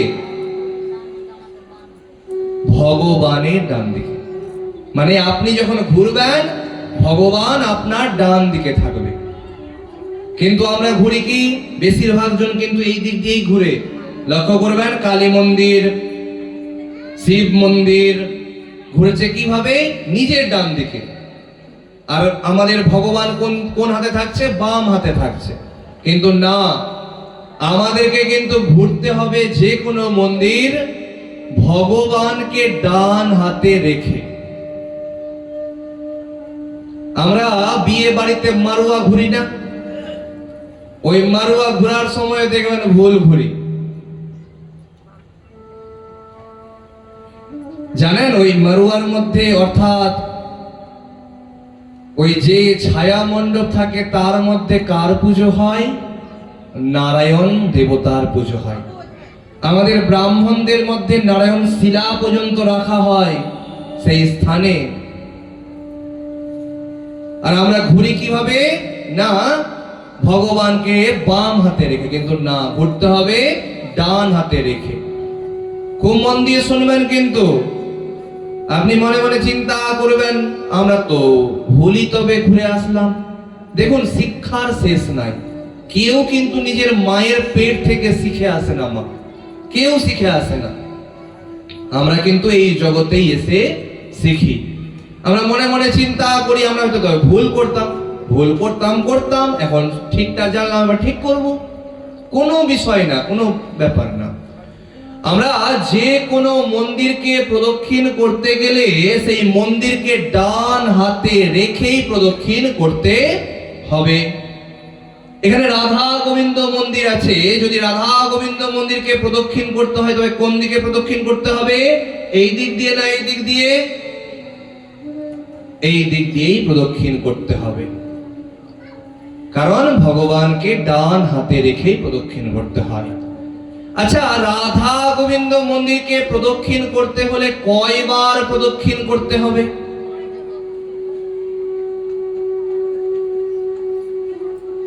মা বলছেন 3 বার। আর কেউ? একজন মা বললেন 4 বার। আর কেউ? কেউ বলবে 5 বার, কেউ বলবে 7 বার। আমরা তো জানি বিজোড় সংখ্যাতে ঘুরতে গেলেই হয়, কিন্তু মা ঠিক বলেছেন। কবার ঘুরতে হয়? 4 বার। মায়ের জন্য বলবেন প্রত্যেকে রাধে রাধে। দেখুন, আমাদের বিভিন্ন মন্দিরকে কিন্তু প্রদক্ষিণ করার কিন্তু বিভিন্ন নিয়ম আছে। রাধা গোবিন্দ মন্দিরকে প্রদক্ষিণ কয়বার করতে হবে? 4 বার। এই যে বৃন্দা দেবী, যাকে তুলসী গাছ বলি আমরা, এই তুলসী বেদিকেও প্রদক্ষিণ করতে গেলে কবার করতে হবে? 4 বারই করতে হবে। এমনকি যে হরিবাসরটা আছে না, কীর্তন নিয়ে হরিনাম করে ঘুরতে গেলেও কিন্তু ওই 4 বারই ঘুরতে হবে। 4 বারের বেশি কিন্তু ঘুরলে চলবে না, এটাই নিয়ম। নারদ পুরাণে স্পষ্ট বর্ণনা করা হয়েছে যে রাধা গোবিন্দের মন্দির, শুধু রাধা গোবিন্দের মন্দির বললে চলবে না। ভগবান নারায়ণের 24টি অবতার আছে। কতগুলি অবতার আছে? 24টি অবতার আছে, সেই 24টি অবতারের সমস্ত অবতারগণের মন্দিরকে ঘুরতে গেলে ওই 4 বারই কিন্তু প্রদক্ষিণ করতে হবে। কালী মন্দির, দুর্গা মন্দিরকে প্রদক্ষিণ করতে হয় মাত্র একবার। কয়বার? মাত্র একবার। আপনারা সবাই সূর্যদেবের ব্রত করেন না? সেই সূর্য ব্রততে প্রদক্ষিণ করতে হয় 7 বার। কয়বার? 7 বার। কিছুদিন আগে শিবরাত্রি গেল। এই শিবরাত্রিতে দেবাদিদেব মহাদেবের মন্দিরকে প্রদক্ষিণ কয়বার করতে হয়? মাত্র অর্ধেক বার। অর্ধেক বার কেমন করে করব? প্রধান দরজা থেকে শুরু করলেন, মন্দিরের অর্ধেকটা অবধি গেলেন, আর ঘুরে আবার কিন্তু সামনে চলে আসতে হবে। পুরো প্রদক্ষিণ কিন্তু দেবাদিদেব মহাদেবের হয় না। এখন প্রশ্ন করবেন কেন হয় না? দেখবেন দেবাদিদেব মহাদেবের যে শিবলিঙ্গের উপরে জল, দুধ ইত্যাদি অর্পণ করেন, সেটা কিন্তু একটি নল দিয়ে বাইরের দিকে যায়। যেমন করে আমাদের বাড়িতে খাওয়ার যদি কেউ ভাত দিয়েছে, সেই ভাতকে যেমন করে উল্লঙ্ঘন করা যায় না বা নাঙা যায় না, ঠিক সেই রকম ওই জলটাকে উল্লঙ্ঘন করা যাবে না। সেই জন্য দেবাদিদেব মহাদেবের অর্থাৎ শিব মন্দিরকেও প্রদক্ষিণ করতে হবে অর্ধেক বার। আর গণেশ দেবতার মন্দিরকে প্রদক্ষিণ করতে হয় 3 বার। তো আমাদের তো এখানে গণেশ দেবতার বিশেষ মন্দির নেই, আর বছরে একবার আমরা সূর্য ব্রত করি, কিন্তু আমরা বিভিন্ন সময় কালী মন্দির, দুর্গা মন্দির, শিব মন্দির আর রাধা গোবিন্দ মন্দির, তুলসী বেদিতে আমরা কিন্তু প্রদক্ষিণ করি। এই প্রদক্ষিণগুলো আমরা জানলাম, কি জানলাম? যে রাধা গোবিন্দের মন্দিরকে প্রদক্ষিণ করতে হবে 4 বার, কালী মন্দির, দুর্গা মন্দিরকে প্রদক্ষিণ করতে হয় মাত্র 1 বার, সূর্যদেবের মন্দিরকে প্রদক্ষিণ করতে হবে 7 বার, গণেশ দেবতার 3 বার, আর দেবাদিদেব মহাদেবের অর্ধেক বার। এই যে আমরা বৃন্দাদেবী বৃন্দাদেবী করছি, এই বৃন্দাদেবীর কি ভগবান শ্রীকৃষ্ণের সাথে বিয়ে হয়েছে? আমরা তো বলি না তুলসীর বিয়ে হয়েছে ভগবান শ্রীকৃষ্ণের সাথে, হ্যাঁ ইয়া না? বলি কি বলি না? বলি, কিন্তু আপনি যতই না বলেন হ্যাঁ বলি। সত্যি কি হয়েছে? খুব মন দিয়ে শ্রবণ করবেন। এই তুলসী গাছের আগের জন্মের নাম কি? বৃন্দা দেবী। এই বৃন্দা দেবীর স্বামী ছিল কিন্তু রাক্ষস, নাম ছিল জলন্ধর বা শঙ্খচূড়। কি নাম ছিল? কোন শাস্ত্রে পাওয়া যায় জলন্ধর, কোন শাস্ত্রে পাওয়া যায় শঙ্খচূড়। এই জলন্ধর নামক রাক্ষস এতই অত্যাচারী ছিলেন যে দেবতাগণ একবার গিয়ে উপস্থিত হলেন ভগবান বিষ্ণুর কাছে। ভগবান বিষ্ণুকে বললেন, হে ভগবান, আপনার ভক্ত সেই বৃন্দা দেবীর স্বামী যার নাম জলন্ধর, সে অত্যাচার শুরু করেছে। যেহেতু আপনার শিষ্য সেই বৃন্দা দেবী পরম ভক্ত সতী, সেই জন্য তার স্বামীকে হত্যা করা যাচ্ছে না, আপনি তার সতীত্বকে নষ্ট করুন। অনেকে মনে করেন তোদের ভগবান বিষ্ণু আবার কেমন, যে ওই বৃন্দা দেবীর সতীত্ব নষ্ট করেছে। খুব মন দিয়ে শুনবেন মায়েরা এই কথা। আমরা বিভিন্ন সময় পরপুরুষের পায়ের মধ্যে হাত দিয়ে প্রণাম করি, হ্যাঁ ইয়া না? কখনো কিন্তু পা ছুঁয়ে প্রণাম করতে নেই কোনো পুরুষের। কখনো কারো পা ছুঁয়ে প্রণাম করতে হয় না। কোথায় করবেন প্রণাম? ভূমি মাতাকে করবেন। হাতটাকে এরকম করলেন, আর কোথায় প্রণাম করবেন? এই ভূমি মাতাতে প্রণাম করবেন। ধরে নেন সামনে কেউ দাঁড়িয়ে আছে, তার পা ছুঁয়ে নয়, কোথায় করবেন? মাটিতে মাটিতে প্রণাম করবেন। কেন কারো পা ছুঁয়ে প্রণাম করতে নাই? লক্ষ্য করবেন লক্ষ্মী দেবী কোথায় বসে থাকেন? ভগবান বিষ্ণুর কোথায় বসে থাকেন? পায়ের কাছে। ভগবান বিষ্ণু যখন যোগ নিদ্রায় ধ্যান করেন তখন তার পদ সেবা কে করে? লক্ষ্মী দেবী করেন। আর এই লক্ষ্মী দেবী যেহেতু পদ সেবা করেন, সেই জন্য নিয়ম হচ্ছে তার পত্নীরই, মানে একজন পত্নীর স্ত্রীরই অধিকার কোন পুরুষের পায়ের মধ্যে স্পর্শ করার। যেমন করে কোন পুরুষের কিন্তু অধিকার নাই কোন মেয়ের কপালে তিলক পরাবে। কোন পুরুষ, সে পুরোহিত মশাই হোক, কোন বাবাজি হোক, কোন বৈষ্ণব হোক, তার অধিকার নাই কোন মাতাজির, কোন মেয়ের, কোন মায়ের কপালের মধ্যে কি করাবে? তিলক পরাবে। লক্ষ্য করবেন কীর্তনের আসরে, বড় বড় আসরে কোন না কোন মাতাজি, কোন মেয়ে থাকে কি করার জন্য? তিলক পরানোর জন্য। কোন পুরুষ মানুষকে কিন্তু দেখতে পাবেন না, কিন্তু বিভিন্ন মেলাতে দেখতে পাবেন ওই সাধু বাবার মতন ড্রেস পরে আপনার ইচ্ছা নাই কপালে এসে পরিয়ে দিল। কিন্তু কখনো কিন্তু কোন পুরুষ মানুষের হাত থেকে তিলক নিতে নাই। কেন?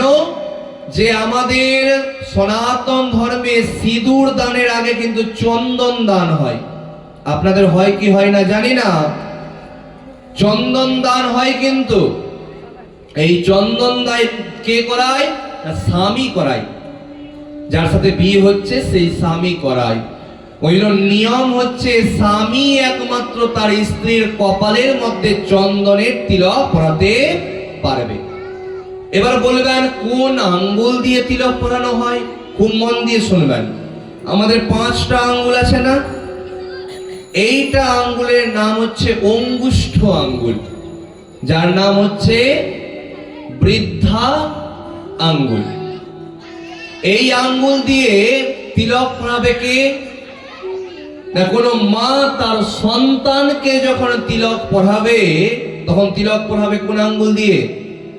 এই অঙ্গুষ্ঠ আঙ্গুল দিয়ে, যাকে আমরা বৃদ্ধা আঙ্গুল বলে থাকি। এই আঙ্গুলটার নাম হচ্ছে সব থেকে বদমাস আঙ্গুল। বলছে বদমাস আঙ্গুল আবার কোন আঙ্গুল আছে? লক্ষ্য করবেন আমরা যখন কারো দিকে আঙ্গুল তুলি, কোন আঙ্গুলটা তুলি?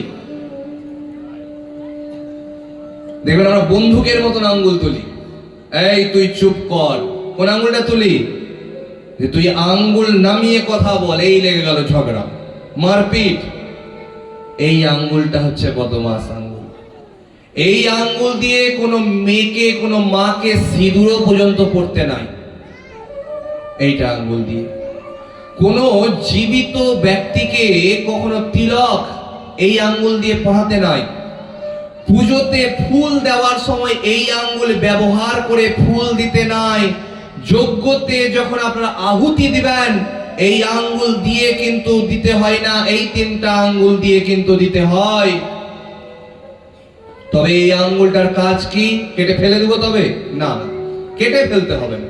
কি করবেন না, কোনো মৃত ব্যক্তিকে যখন তিলক পরানো হবে, কোনো মৃত ব্যক্তিকে যখন তিলক পরানো হবে তখন কোন আঙ্গুল দিয়ে তিলক পরানো হবে? এই তর্জনী আঙ্গুল দিয়ে তিলক পরানো হবে। এই মাঝখানের আঙ্গুলটার নাম হচ্ছে মধ্যমা আঙ্গুল। কি নাম? মধ্যমা।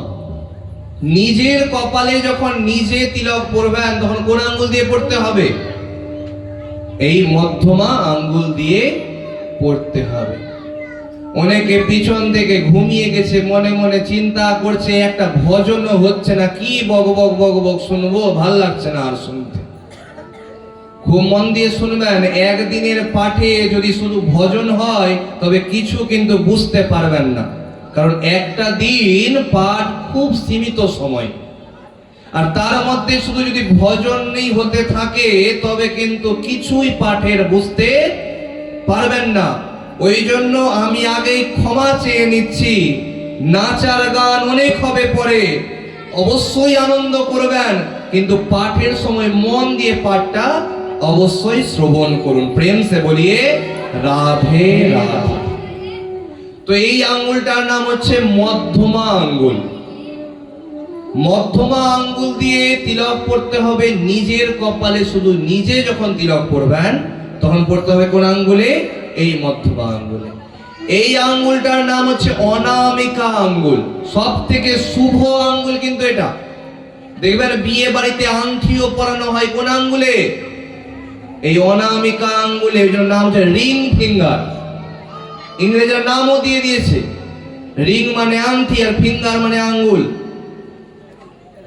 আর দেখবেন এখন কিন্তু আংটি পরানো কিন্তু হয়, আগে কিন্তু হতো না। এখন কিন্তু এনগেজমেন্ট হচ্ছে কিন্তু। আর শেষের আঙ্গুলটার নাম যে কাঙালি আঙ্গুল, মানে কনিষ্ঠা আঙ্গুল। এই আঙ্গুলে লক্ষ্য করবেন কোন দিদি বা বোন তার ভাই বা দাদাকে যখন ভাই ফোঁটা দেয় কোন আঙ্গুলে দেয়? প্রেম সে বলিয়ে রাধে রাধে। তো সেই ভক্ত প্রহ্লাদ যখন মারার গেলেন না, তখন তার পিতা হিরণ্যকশিপু বলছে, কোথায় আছে তোর ভগবান? বলছে, আমার ভগবান সব জায়গাতে আছে। সব জায়গাতে আছে, তবে এই যে সামনে পিলারটা আছে, এই পিলারের মধ্যেও কি তোর ভগবান আছে? যে হ্যাঁ, এই পিলারের মধ্যেও আমার ভগবান আছে। ডাক দেখি তোর ভগবানকে। ওম শান্তাকারম ভুজগশয়নম পদ্মনাভম সুরেশম विश्वाधारं गगन सदृशं मेघवर्णं स्वांगं लक्ष्मीकान्तं कमलनयनं योगिभिर्ध्यानगम्यं वन्दे विष्णु भवभयहरं सर्वलोकैकनाथ। बोलिए नरसिंह भगवान की जय।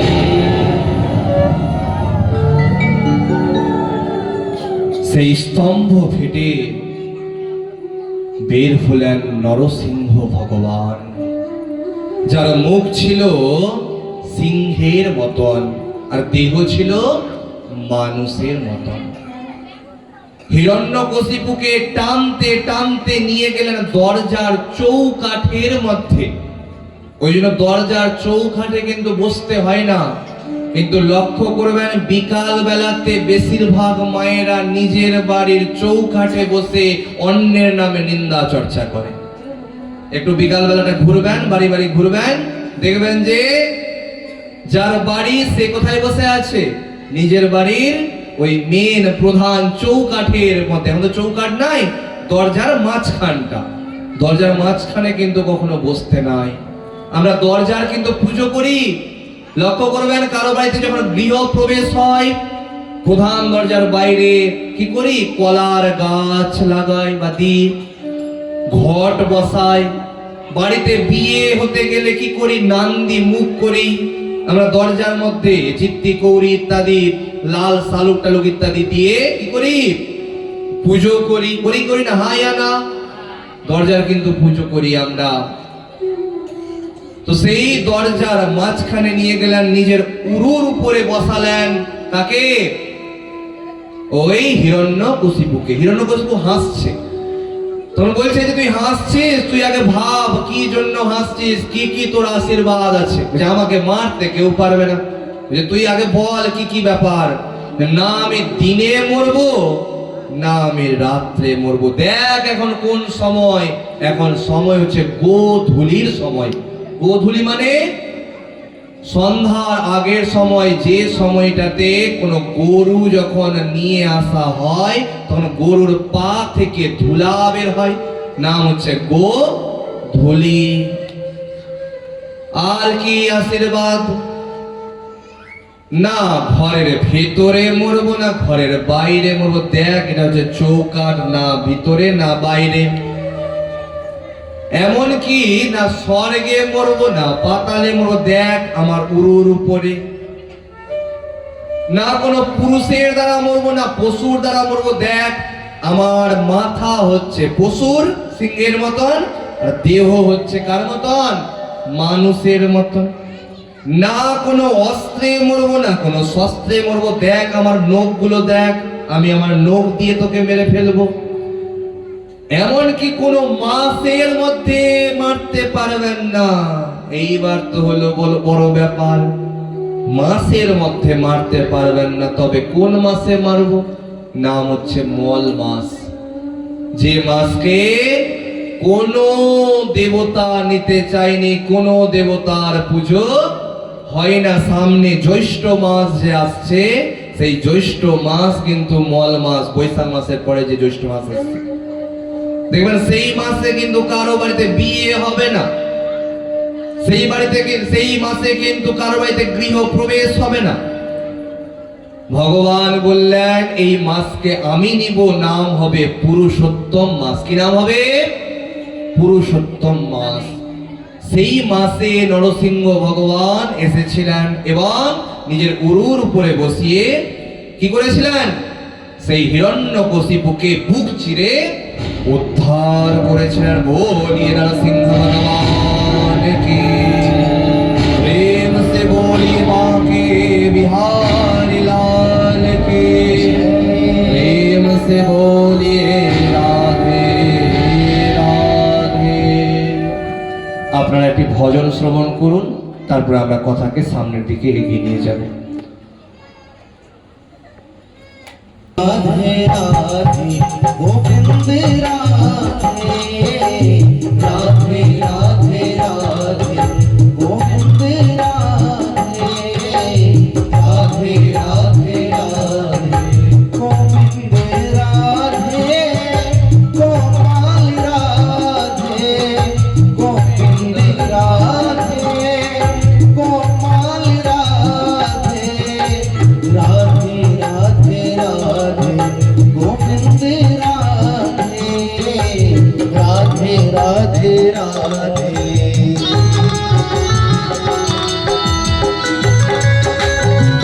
हरि बोल।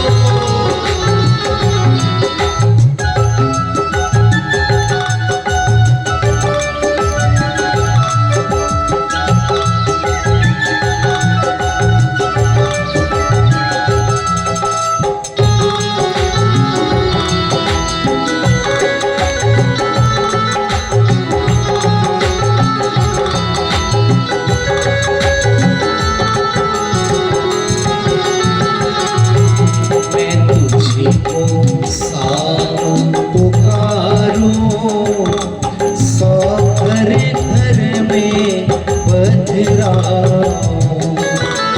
मैं तुझको सावन पुकारूं, सौ घर घर में पधराऊं।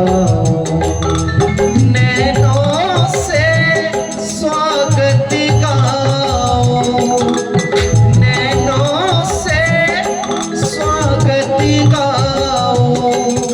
ये झूले तुझे झूलाऊं, अखियों में जल पैर धुलाऊं।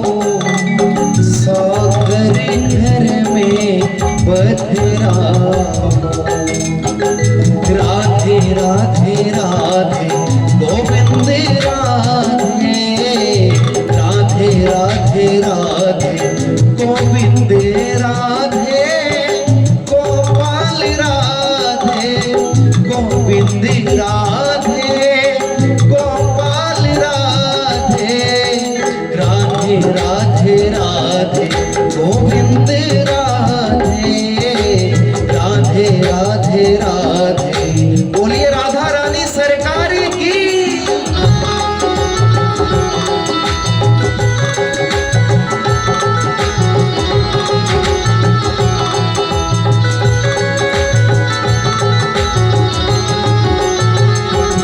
बोलो राधे कृष्णा, राधे कृष्णा, कृष्णा कृष्णा राधे राधे, राधे श्याम, राधे श्याम, श्याम श्यामा राधे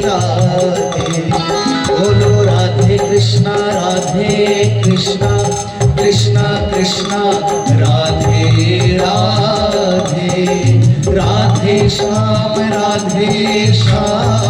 श्याम श्याम राधे राधे राधे कृष्ण कृष्ण कृष्ण राधे राधे राधे श्याम श्याम श्याम राधे राधे राधे कृष्ण कृष्ण कृष्ण राधे राधे राधे श्याम श्याम श्याम राधे राधे राधे कृष्ण कृष्ण कृष्ण राधे राधे राधे राधे श्याम श्याम श्याम राधे राधे राधे बोलो राधे कृष्ण कृष्ण कृष्ण राधे राधे राधे श्याम श्याम श्याम राधे राधे श्याम श्याम राधे राधे श्याम श्याम राधे राधे श्याम श्याम राधे राधे। प्रेम से बोली श्री कृष्ण भगवान की जय। प्रेम से बोलिए बांके बिहारी लाल की जय।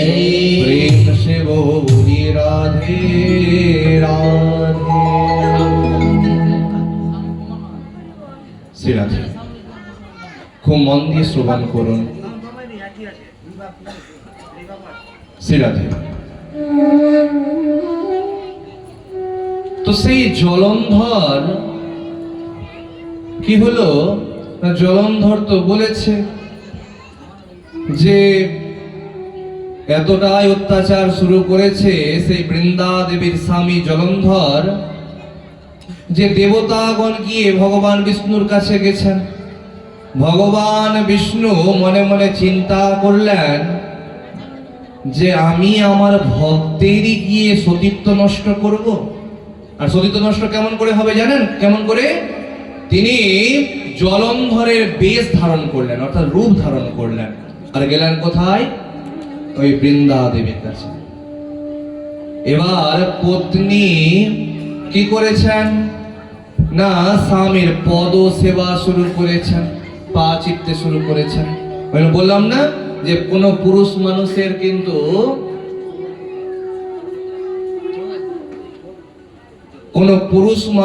কিন্তু কি করতে হবে না, পা ছুতে হবে না। তো কি হলো না, যখনই পা ছুলেন তখনই তার সতীত্ব নষ্ট হলো। আর যখনই সতীত্ব নষ্ট হলো তখনই নিজের রূপে ফিরে আসলেন। আর নিজের রূপে যখনই ফিরে আসলেন তখনই কিন্তু বৃন্দা দেবী অভিশাপ দিলেন। কাকে? ভগবানকে। যে আপনি ভগবান হতে পারেন কিন্তু আপনি আমার স্বামীর রূপ ধারণ করে এসেছেন, আর আপনার আমি পদ সেবা করেছি। জান, আপনাকে আমি অভিশাপ দিচ্ছি, আপনি নারায়ণ শিলা হয়ে যাবেন। আপনারা নারায়ণ শিলা দেখেছেন সবাই, মায়েরা এবং বাবারা? ছোট ছোট কালো কালো পাথর হয়, শিলা, যাকে নারায়ণ শিলা বলা হয়। এই নারায়ণ শিলা কে অভিশাপ দিয়েছিল?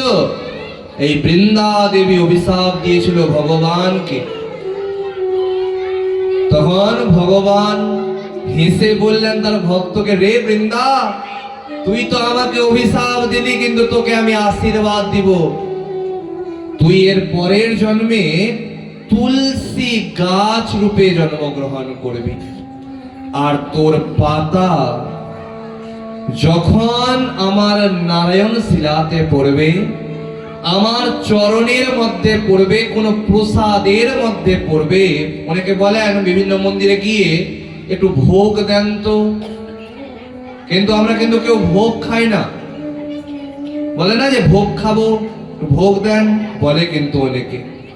এখন তো বলবে না, এখন সবাই ভালো, কিন্তু দেখবেন, লক্ষ্য করবেন, মন্দিরের সামনে গিয়ে কি বলবে, একটু ভোগ দেন তো। কিন্তু আমরা ভোগ নেই না, আমরা কি দিতে যাই, প্রসাদ। ভোগ কাকে বলে আর প্রসাদ কাকে বলে? যখন কোনো দোকান থেকে আপনি কোনো কিছু কিনে নিয়ে আসছেন তখন ভোগ কিনে নিয়ে আসছেন, আর যখনই কোনো মন্দিরের মধ্যে তুলসী পত্র নিবেদন করে দেওয়া হলো, প্রসাদ হয়ে গেল। তখন আমরা সবাই প্রসাদ খাই, আমরা ভোগ কেউ খাই না। আর ভক্তরা কিন্তু খায়ও না, ভক্তরা সেবা নেয়। কি নেয়? সেবা নেয়। লক্ষ্য করবেন, কখনো ভক্তদের মুখে বলবেন, যদি বলেন যে খাওয়া হয়ে গেছে, কি বলবে বলেন তো? না, এই সেবা নেওয়া হলো। কখনো বলবে না যে খেলাম। কেন? প্রসাদের সেবা নেয়, কারণ সেই প্রসাদকে আগে গোবিন্দকে অর্পণ করে, সেই প্রসাদকে তারা তারপরে আবার সেবা নিয়ে থাকে। তো সেই দিনটা ছিল উত্থান একাদশীর দিন। কোন দিন ছিল? ওই জন্য আপনি কোন একাদশী করুন আর না করুন, এই সামনে যে একাদশী গেল, কোন একাদশী ছিল? পাপ মোচিনী একাদশী ছিল। কোন একাদশী ছিল? আর এখন খুব মন দিয়ে শ্রবণ করুন, দিনের পরিস্থিতি ভালো নাই, ঝড় উঠছে, কি জানি কি হবে না হবে। খুব মন দিয়ে শ্রবণ করি। এর আগের বছর মনে হয় বৃষ্টি হচ্ছিল, এর আগের বছর মনে হয় বৃষ্টির সময় ছিল, ঠিক মনে নাই আমার। এখানে যখন পাঠ করতে এসেছিলাম মনে হয় বৃষ্টির সময় ছিল। তো যাই হোক, খুব মন দিয়ে শ্রবণ করুন। তো সেই দিনটা ছিল উত্থান একাদশীর দিন, আর সেই দিনেই তুলসী দেবীর পত্র গোবিন্দের চরণে নারায়ণ শিলাতে পড়েছিল। তাই সেই দিনটাকে ধরা হয় তুলসী গাছের সাথে ভগবান শ্রীকৃষ্ণের বিবাহের দিন ধরা হয়। ওই জন্য এখানে জায়গা নাই বলে ভগবান শ্রীকৃষ্ণের কিন্তু বাম পাশেই কিন্তু তুলসী দেবীকে কিন্তু রাখতে হয়। আপনাদের বাড়িতে যদি কখনো গীতা পাঠ, ভাগবত পাঠ করান, লক্ষ্য রাখবেন যে তুলসী দেবীর টপকে বা বৃন্দা দেবীর স্থান বেদিকে কোথায় রাখবেন? গোবিন্দের বাম দিকে রাখবেন। আমাদের স্ত্রীদের অর্থাৎ স্বামীর কোন পাশে বসতে হয়?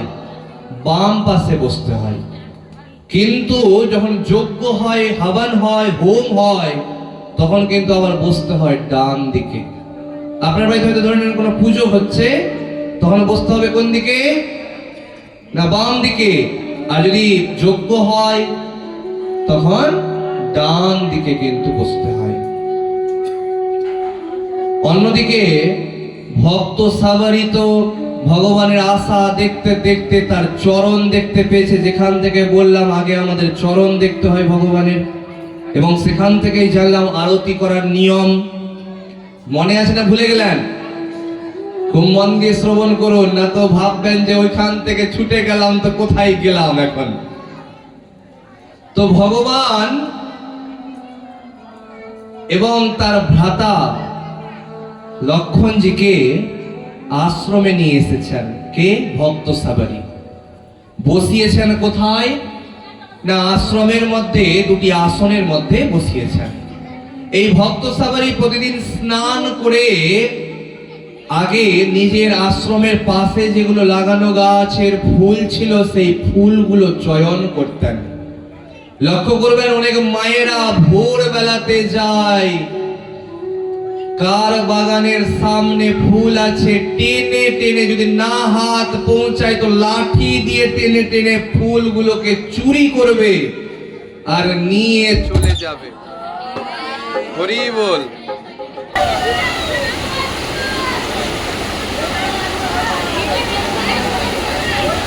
আমাদের কথা এখানে অবধি।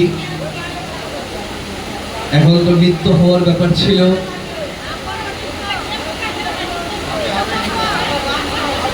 তো ভজন শুনেন এখন বসে বসে, তারপরে নৃত্য শুরু হবে। একটু বৃষ্টিটা থামুক। তারপরে আরতি হবে আবার। ঠিক আছে, একটু ভজন শুনুন।